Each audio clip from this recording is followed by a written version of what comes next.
Already done a video on what to send when it comes to troop types. But for those of you that are new to the game, I figure this might be a helpful tool for you. And I'm literally just going to go over what C.R.I.C is. And that is what troop type beats what troop type. So you're going to see that vernacular quite a bit, especially with players who are older. C equals cavalry, which is over here. R equals range, which is over here. And I equals infantry, which is over here. The reason why it's C.R.I.C is because cavalry will defeat range. Range will defeat infantry. Infantry will defeat cavalry. So that's why it goes in a circle and it's capped off with the two C's, just for the acronym itself. Now, as you can see here, everything will defeat artillery. So you don't ever need to send artillery to kill infantry or range. But if you find when you scout someone and they have a lot of traps, artillery will kill those traps, okay? For a gang of bandits, which is mainly what I use this for, I will use this C.R.I.C for that, but you will use it often whenever you are fighting someone. I know a lot of people specialize in building specific types of troops.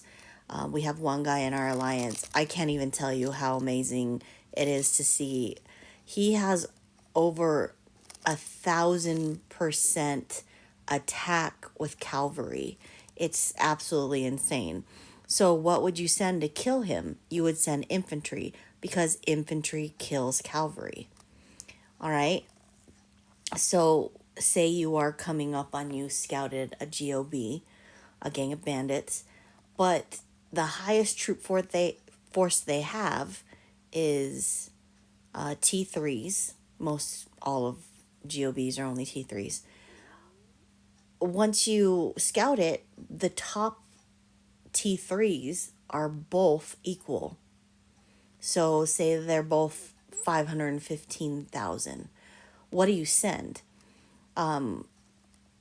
This is when it gets tricky. You have infantry and range in this example, but which do you send? Do you send equal of both that would kill? So would you send cavalry and range?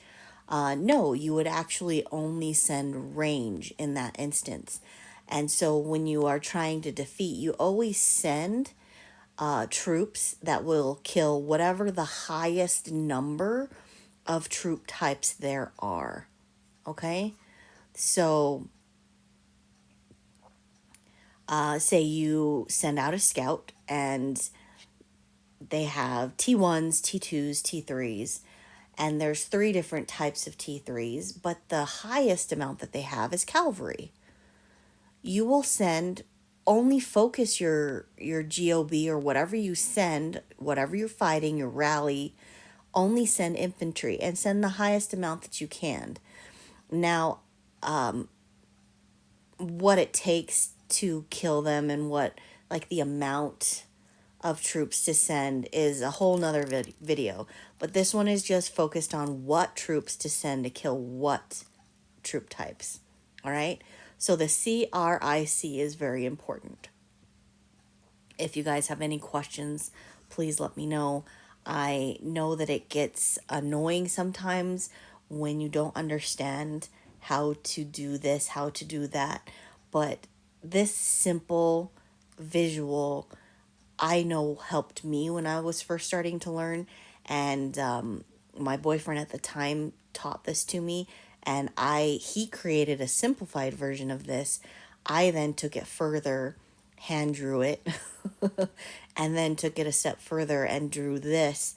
And I would refer back to this often the first few months I was playing the game.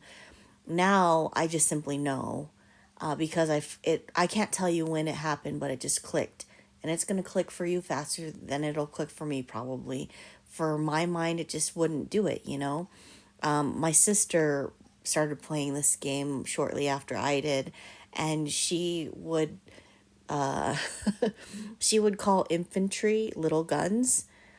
She would call cavalry horses, and range is the big guns. And of course, artillery is cannons. And you'll hear from a lot of people that they don't bother ever train cannons, and they don't ever even see what the point of cannons are. But I also see that there's value in cannons, in the sense of you can use them to gather and have the rest of your troops for fighting. So if you've reached level 21 TC, you get 5 marches, and you've researched all the way up to getting that 6th march. You can send all of your marches out to gather and have one left over to fight GOBs or whatever, and you can have the remainder of troops left to fight instead of, sending them out to gather. So there are benefits to having artillery, and personally, I like having an even spread of all of the C.R.I.C. And then I just have enough artillery to gather. And in our alliance, one of our members is really fascinated on trying to kill a GOB with, or defeat a GOB with artillery. And so we've been working on building up T4's artillery to see how that'll work. And so I haven't unlocked artillery T4s quite yet, but I'm kind of excited to see what they will have. Now, when you get up to the level of T4s, they do march slower. So be aware of that when you're sending them out on marches, especially if you're sending them to the midwood. The marches are already slower to begin with when you send them to a midwood area. And T4s are slower, T3s are, that's how they are. T1s are the fastest marchers.